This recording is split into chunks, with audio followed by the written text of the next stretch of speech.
Já pensou que quanto mais você trabalhasse, quanto mais você executasse, mais o seu negócio ia ter capacidade de escalar, de crescer de forma exponencial? Eu quero mostrar para você que a quantidade de horas que você dedica no seu trabalho, no dia a dia, não é o fator mais relevante para o crescimento da sua empresa. Se eu trabalho 8 horas e você trabalha 8, 12, 16, não vai fazer tanta diferença no final das contas. Talvez isso te ajudou quando você estava começando.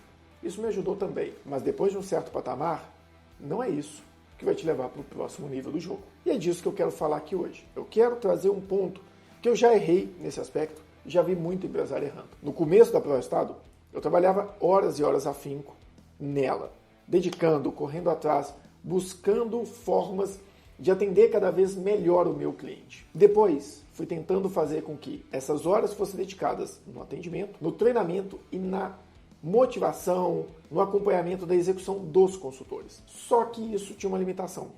E eu vi vários empresários nesse mesmo cenário, trabalhando horas e horas afinco junto com a equipe, tentando fazer a equipe engajar, crescer, correr atrás, entregar mais, mas sempre criava um limitador. Por quê? Chega um certo ponto que você não tem mais que executar ou fazer com que a sua equipe execute. Você tem que criar lideranças. Por quê? Se eu trabalho 8 horas por dia, junto com a minha equipe, eu gerencio 5 consultores. Se eu, com 5 consultores, 6, 7 consultores ali, trabalhando 8 horas por dia, consigo alcançar o patamar ou gerar R$1 milhão de faturamento, se você, no mesmo modelo de negócio, com o mesmo perfil, trabalhar 12 horas, fazendo todos os consultores também trabalhar 12 horas, são apenas 50% a mais de resultado. Ou seja, se eu faço 1 milhão, você vai fazer apenas 1,5 milhão, que não vai fazer tanta diferença no final das contas. Agora, se nesse mesmo cenário, eu, trabalhando 8 horas, consigo gerenciar um time de 3 líderes, que esses 3 líderes têm a capacidade, cada um deles, de gerenciar 5 pessoas, eu estou falando de 3 líderes com 5 pessoas abaixo deles, eu estou falando de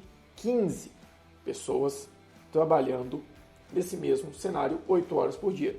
Isso são 120 horas. Se do outro lado tem alguém trabalhando 12 horas, fazendo com que a equipe dele de 7, 8 consultores também trabalhe 12 horas, 7 vezes 12 vão dar 84 horas trabalhadas. Enquanto do lado de cá eu consigo fazer 120 horas trabalhando menos, de uma forma mais saudável, mais estruturada.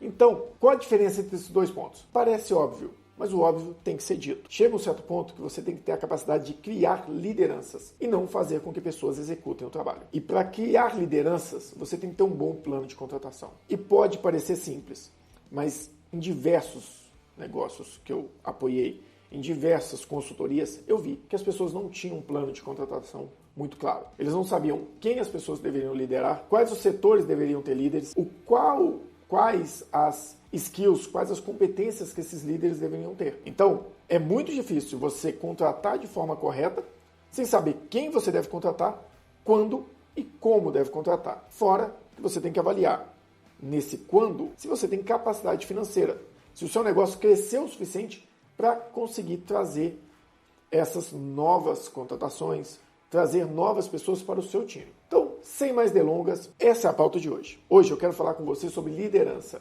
sobre gestão de pessoas e sobre contratação de pessoas de forma estratégica, colocando no seu planejamento estratégico as contratações que vão fazer a diferença no seu dia a dia, na capacidade da sua empresa de alcançar os objetivos estratégicos que você definiu com eles. A gente vai falar aqui de organograma funcional, plano de contratação, nós vamos falar de pontos de equilíbrio, de organograma orçado, que são assuntos que já passaram aqui no canal. Então, continua por aí, porque diante disso aqui, você já pode ver que aqui no canal a gente sempre fala de planejamento, gestão, mas também fala muito de contabilidade estratégica.